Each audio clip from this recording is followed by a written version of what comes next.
Hey guys, welcome back to my channel. My name is Ray. I'm a detransition male, and today we're going to be talking about gender identity and gender ideology as a new religious movement, aka a cult. Um, so I want to show three clips that I found that I'm going to kind of tie all these together to kind of illustrate my point about how the new religious movement operates, how it spreads, how it acquires new members, how it functions psychologically. Um, and the point of this video is primarily to illustrate how it gains new followers. So this first video is about the question, "Am I trans?" So let's watch this. Gender and presentation do not go hand in hand. Gender is a feeling you have inside, and how you present is an outward expression of your internal feeling of gender. You do not need to do anything to be trans or non-binary. You don't need surgery, you don't need hormones, you don't need to change your name. You can look the same way you do now, use the same pronouns you do now, and be trans or non-binary. You also don't need to disclose your gender to anyone. Discovering your gender is for you. Embrace the change and don't be afraid of it. Okay. Discovering your gender is for you. It sounds like an infomercial. It sounds like a Scientology brochure. Discover your gender and change your life. Discover your gender and everything will be better. And this same creator, has said she is non-binary, identifies as non-binary, has said that being non-binary is the best thing that has ever happened to her. um and it is supposed to be a transformational thing. So James Lindsay has talked about the gender movement, the trans movement, the ideological apparatus of the gender religion as essentially a Gnostic cult. Gnostic is a form of mystic religion such that it is about an internal state of being, an internal gnosis, an internal knowing. So it's kind of an internal consciousness of your inner spirit. And in this sense, and this gender context, it's an inner knowing, a spiritual knowing of your true inner identity, because she says that she's always been non binary. It's just a matter of discovering the fact that you are non-binary, because this gender soul, this immutable sense of yourself is belonging to a certain gender identity that is immutable. You're born with it, just like you're kind of born with original sin, or you're born with some inner gender soul, some inner spiritual essence. And it is about coming to know that inner essence, essentially that inner spiritual reality. This is spiritual language. In the Bible, Jesus talks about the kingdom of heaven is within. Well, it's that within language that is identical here. This is why it's spiritual, because it is about looking within. Well, what does it mean to look within? It means to look within the realm of consciousness, feelings, identity. It's not about the empirical world. It's not about anything objective, anything that can be measured. Like this gender sense cannot be measured. It cannot be detected on a brain scan. It cannot be, empirically determined by some measuring apparatus. It cannot be independently verified. The only one who can know your gender essence is you. You are the best expert on your own gender. That's what the gender people say. They say you are your own best expert on your gender identity. So this is the essence of self ID. Radical self ID is the fundamental basis of the gender cult, the religious movement that is gender. So this is how it functions. So you're supposed to look inside yourself and interrogate your feelings to see if you have some gendered essence that is different than the quote unquote gender you were assigned at birth. Well, how do you know that your gender essence, your gender soul, your inner gender feelings are different from the quote unquote gender you were assigned at birth?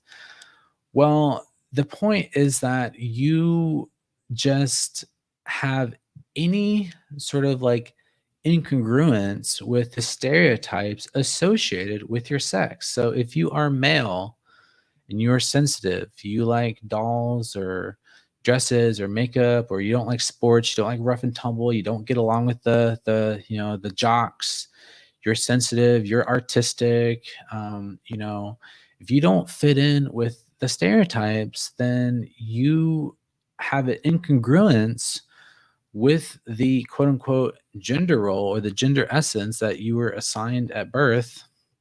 So therefore, you are at the very minimum a non-binary, because the definition of non-binary is you don't fit into the gender binary. Well, what is the gender binary?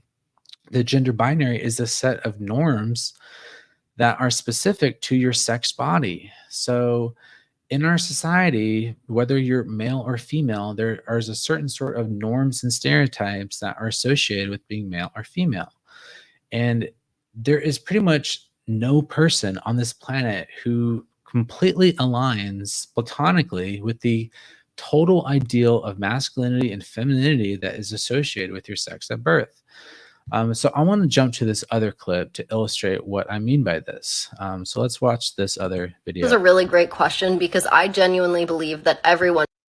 So the question is, how do you know that you're non-binary? So this is a question. How do you know that you're non-binary? What is the evidence that you are non-binary? So let's see what this person has to say. I think that this is a really great question because I genuinely believe that everyone should explore their gender at some point. Even if you wholeheartedly believe that you are cis, you should still explore your gender to help you be more confident in your cis identity than just going along with the binary you were given. I know for me personally, I took a queer theory class that specifically focused on gender, so it was just a lot of reading and researching and talking with peers in my class. And the more that I thought about it, I didn't genuinely believe any of the norms that were pushed on me. I was just going along with the flow because that's all that I knew.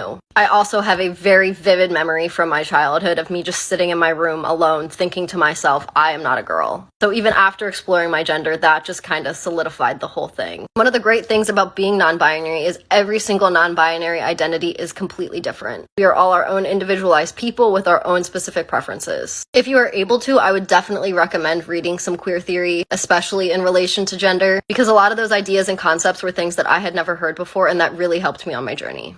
I think that this is a really great question because Okay, let me go back to something she said. I took a queer theory class that specifically focused on gender, so it was just a lot of reading and researching and talking with peers in my class. And the more that I thought about it, I didn't genuinely believe any of the norms that were pushed on me. I was just going. Okay, that's the key point. She didn't believe any of the norms that were pushed on her. So, as a female, there are certain social norms and expectations that are expected of females. Be a caretaker, be, empathic, be a homemaker, be quiet, whatever, don't take up space. And if you don't associate with those norms, then this is evidence that you are non-binary. Well, there are very few quote unquote cis women, aka normal females, that fully associate with every single norm of society. But what this person is saying is read queer theory, aka Judith Butler, aka a prophet of the gender cult, which is, gender trouble, queer theory, Judith Butler. That's like the Bible. That's a prophet. That is a prophet. That is a sacred text. Gender trouble is a sacred text of the gender cult, of this new religious movement. And you're supposed to read the sacred text and then interrogate your feelings to see if you do not associate with the norm. So basically, if you do not 100% align with every single stereotype associated with your sex, then you are non-binary. Every single person needs to interrogate their gender identity to see if they are trans or non-binary. Well, the criteria for being trans is very limited, or I mean, it's very expansive. There's basically no strict criteria. I mean, go back to what this Presentation do not go hand in hand. Gender is a feeling you have inside, and how you present is an outward expression of your internal feeling of gender. You do not need to do anything to be trans. You do not need to do anything. You can just be a regular male or female, a regular guy, regular woman, and just, feel a little different. If you just feel a little bit different, it's like, I don't feel like the other boys. I'm more sensitive. I'm more artistic. I don't get along with the jocks. I don't get along with the macho blue collar men. Therefore, I must be non binary. I must be trans. Even if you don't have crippling dysphoria, even if you don't hate your body, even if you don't want surgery, even if you don't hate anything about your body, you are now trans. You are now non-binary. You are now indoctrinated into the cult. You are now transformed, and this is supposed to be transformative. It's supposed to this discovery of your true gender soul. It's supposed to transform your life. It's supposed to be the explanation of why your life is going wrong. Like it very similarly follows the sort of language of other sorts of religious conversion. It is a conversion experience. The process of discovering your gender is a conversion story. It is religious conversion. It is, realizing that your past life, has been in darkness, and now you've seen the light. You've seen the light of your own true gender. You have, the kingdom of heaven is within. Well, that's what Jesus said. Well, that's the same language. The kingdom of the gender is within. It's within yourself. It's within these internal gender feelings. And once you discover this true gender essence, you will see the light. You'll be transformed. You'll find heaven. Your life will be transformed. Everything will be better. And if things aren't better, it's because the enemies of the gender cult, the transphobes, the bigots, the cis people, down with the system. That was a common thing. Like it's cis people, oppressive, the cis hetero patriarchy or whatever. It's the cis normativity, and its normativity is bad. Queer theory, that other creator is saying, read queer theory, read the sacred text of Judith Butler, queer everything, disrupt every norm. If you have any problem with normativity, then you are non-binary. You're challenging the gender binary. But how does this gender ideology, this trans ideology, this religious way of thinking, this spiritual way of thinking, like how does it spread? Well, one of the ways it spreads is through social media and TikTok. Let me show you this other clip. If this video is showing up on your For You page, you might be trans. So if this video shows up in your algorithm, you may be trans. Okay, so now we have these 3 videos. You have one person saying it doesn't require anything to be trans. You don't have to have any genuine dysphoria, any genuine incongruence in your body. You don't have to have any body dysmorphia. You don't have to hate your body whatsoever. You don't have to have any classical symptoms of being a transsexual. If you just don't like the norms of society, if you're just a sensitive man or a masculine woman, or you're a tomboy, Lord forbid that you're a tomboy, then you must be non-binary. You have to interrogate your identity. Well, what happens when you interrogate your identity to see if you are comfortable with any of the norms of society? Well, often every single person is a unique individual, and as such, as a unique individual, people do not fall perfectly within all the norms of society, because norms are ideals. They're projections. Most men are not like 100% macho men. Most women are not 100% feminine, super hyper feminine women. Everyone has a little bit of masculinity and femininity in them. Nobody lives up to the norm. So if you do a true interrogation of yourself, and if you look within for your gender feelings, you will find that true gender essence that is different than the quote unquote gender you were assigned at birth. Well, a lot of people, when they do this, this religious exercise of looking within, discovering their true gender, asking themselves, like, well, I'm supposed to look for my internal gender feelings. Well, a lot of people do this exercise and they find out, well, I don't have any gender feelings. Well, now that's called agender. You don't have gender feelings. So you must be non binary. So, regardless of the exercise, if you look inside yourself and you have gender feelings, you're non-binary. If you look inside yourself and you don't have gender feelings, that's agender, which is a type of non-binary. So this exercise is very clever marketing. And now you have social media such that if you are associated with the left, if you're associated with, youth culture, the subculture, LGBT, whatever, this is all correlated in the algorithm. You're going to start associating all this. And this video pops up on your algorithm, and suddenly the question pops in your head, well, maybe I'm trans. This video is in my algorithm. Maybe I'm trans. Well, let me do this exercise looking inside myself. Well, one might say, well, what's the problem? The other creator said, you don't have to do anything. You don't have to get surgery. You don't have to get hormones. That's not a bad thing. It's just a subculture. Well, Trans are non-binary. You don't need surgery. You don't need. the problem is this person had top surgery. So she is on the one hand saying, you don't need surgery. You don't need hormones, but she herself got top surgery. There is a binder in the back of the video. If you wear a binder, you can permanently damage your breast tissue. You can permanently bruise your ribs. You can crack your ribs. You can restrict your movement. Like wearing a binder is damaging to healthy breast tissue.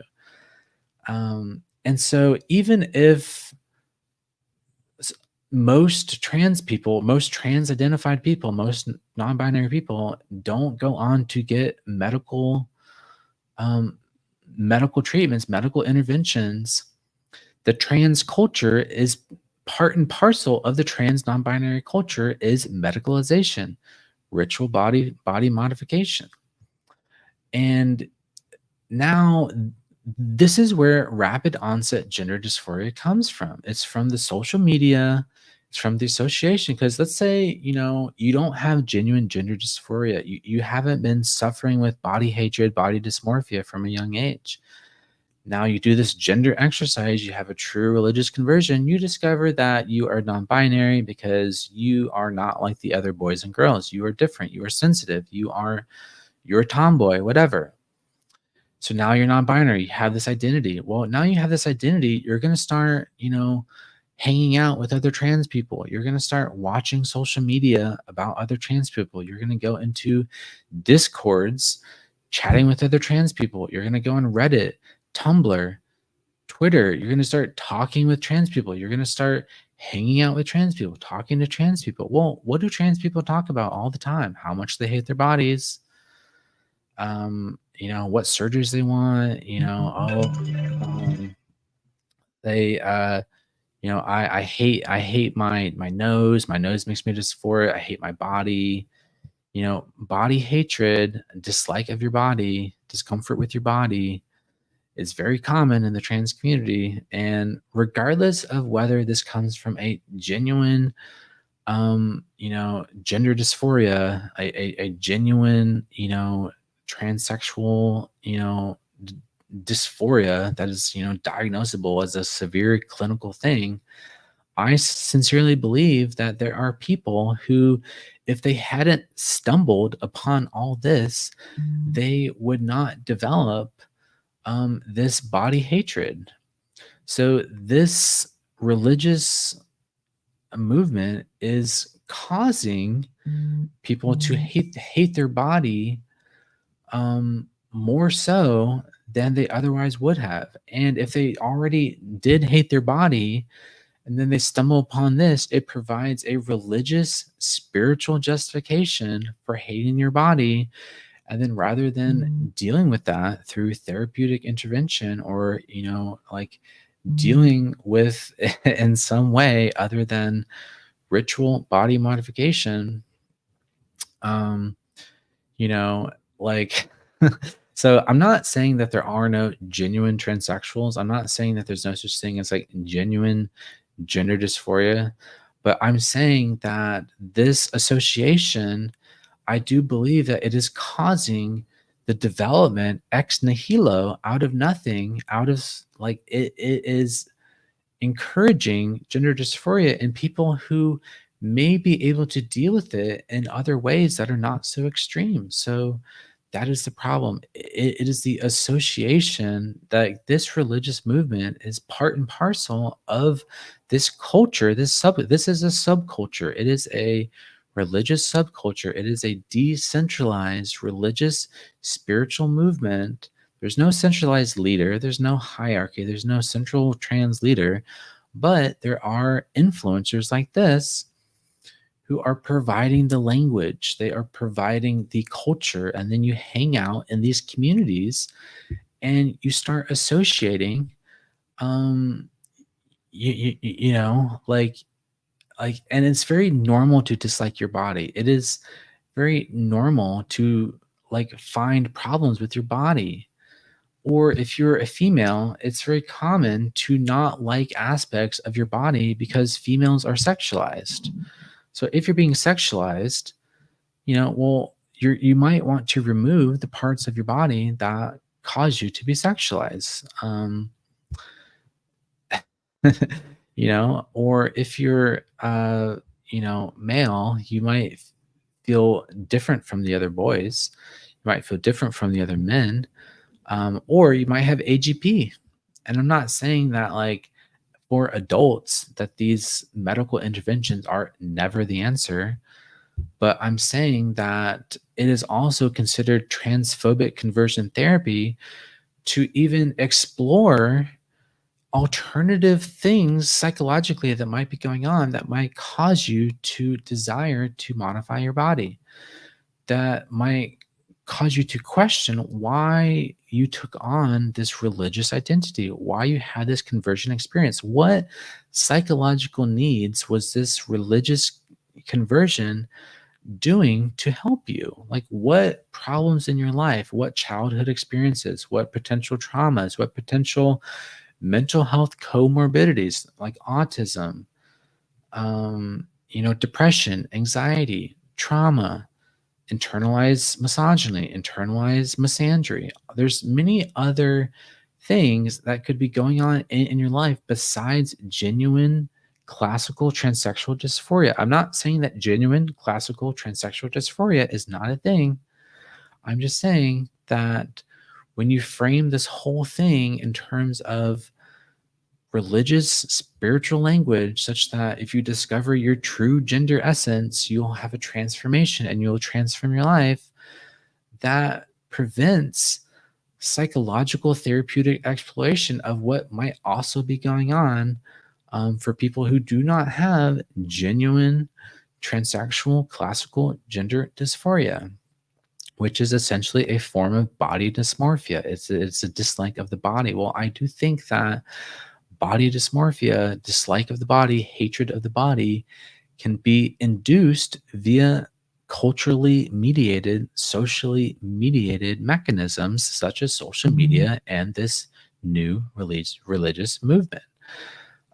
So I think that this is something to be concerned about. So that's the video for today. Thanks for watching. Take care. Bye-bye.